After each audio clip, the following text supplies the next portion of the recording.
Joining us via phone call to discuss on Kano politics in focus is Professor Kabir Matu, a professor of political science, University of Abuja, who has held various political positions across the country. Good evening and thank you for joining us on the News Hour. Good evening, thank you.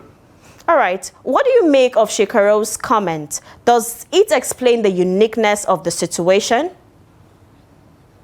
It actually doesn't. I think Shekarau was more personal in his, commentary over the statement made by Rabbi Musa Konkoso than, being actual the statesman that he's supposed to be. I want to think that the circumstances that Konkoso left PDP to join another party when he was the governor of Kano State was completely different from the scenario that we are having today. If we take, into cognizance the political struggles and perhaps especially the very heated, issue that came up during the 2019 elections, which, every sensible Nigerian, or at least someone who is interested in Kano politics understood in very clear terms that, it was the Konkoso's candidate that actually won that election, but Federal might, superintended and reversed the election to give Governor Ganduje a second term. I think the statement by, Ibrahim Shekarau was most unfortunate in the sense that as an elder statesman, now what we should be hearing from people like that will be statements that will relieve the polity of the dire stress that it has found itself rather than simply venting anger and venom, to settle all political scores. And of course, it was, Konkoso that actually, it was Shekarau that took over from Ganduje after his first time, from Konkoso after his first time in 2003, and it was the same Konkoso that took over after Shekarau had completed his second term as governor of Kano State. So I think the two cases are not exactly the same, in their content and in their character. And, to say the least, it's unfortunate that, elder statesmen, people that you see as elder statesmen that are supposed, to intervene in order to settle political scores or in order to bring support to the people, and especially those within the political establishment, are those who are joining in the debate, of you are right and you are wrong. I think Man Ibrahim Shekarau should not have made that statement. And in my view, the two situations are completely, different from one another. All right. Now, talking about the governor, that's Governor Abba's possible defection to the APC. What impact could this have on the Konkosia movement in Kano politics? You recall that the Konkosia movement actually made a mark when, APC was in control of Kano State. And I think one of the major problems that Nigerians, especially young Nigerians, are suffering from today is the lack of history, the absence of history, especially in our institutions of higher learning. But anybody who has studied the politics of Kano from the 1950s to date will know that there is no one single entity in Nigeria that is politically as conscious as the Kano society.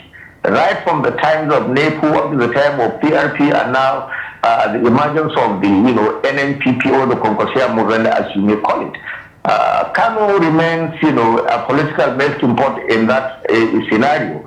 And of course, I don't blame, the governor of Kano State if he desires to shift ground, to leave the NNPP and go to the APC. It seems, this is what is, gladiating around Nigeria's political, scenery.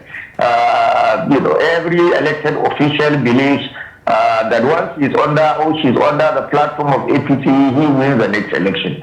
And then again, absence of history seems to deceive us, because we are coming from an immediate past where when you win, the primaries under the banner of the People's Democratic Party, you are congratulated on having won the election, because election didn't matter at that material time. Government was just announcing results. But The message that I think some of us would like to push across to Nigerian politicians is that if anybody is thinking that 2027 will just be a matter of writing results and announcing it out there, I think he or she is deceiving himself or deceiving herself.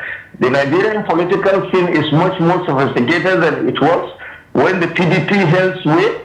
And I assure you that by the time that we get into 2027, it is the Nigerian people that will decide who represents them at various levels of political authority, and not the presidency, and not the governor of a state. So it's really an unfortunate development. I mean, the Nigerian political class seems to be cowed by one or two political exuberances that you see around happening everywhere. But I think the politicians will learn their lesson by the time we go to the polls in 2027. If the governor of Kano decides to go to the APC to join the bandwagon, I know that the Kano man, the Kano woman are politically sophisticated. They can make choices, and they can defend their choices. And this is also the same message that falls across the entire length and breadth of this country. People make choices. I mean, why did we... If you read history, you recall what used to be called the Wild Wild West. The Wild Wild West was significant in the sense that during the First Republic, soon after independence, the argument in the southwestern part of this country was that anybody who rigged election was going to roast. And so it was rig and roast. If you rig election, you are roasted. People set you ablaze. People set you on fire because you have to... And of course, under civil democratic dispensation, it is criminal for anybody to want to rig an election. So if anybody that is moving to the ruling party is of the belief that is going there because the soldiers, the money, the police, and all the security apparatus of the state will defend him or her to win election in 2027, I think it's a nightmare. All right. But then let's wait for 2027 to see. All right. So finally, what do you think are the root causes of the leadership crisis in the NNPP? I don't think it's like, you see, there is a strategic program of the government of Bola Tinubu and the APC in Nigeria today, and that is the desire to reduce Nigeria into a one-party state. Now, if we want to go into a one-party state, I think it's better we change our political ideology from the capitalist system that we are trying to copy to a socialist system. It's only under a socialist system that you have a one-party state, which every member of the society is by law a member of that political party, and if you are not, then you are considered a renegade. Now, in this case, all the major political parties of relevance in this country, PDP has been functionally dead. It's clinically dead, and it didn't die just because of the absence of membership or supporters or leadership. It has been deliberately killed by the policies of the APC-led federal government, so that 2027 will go to elections as unopposed. And I don't think if whoever advises the APC and their leadership to think that way, I think it's merely deceiving them. All because right. Thank you. By the day, I am... Okay, thank you very much. Thank you very much, Professor Kabir Mato. Thank you for joining us and for sharing your insights.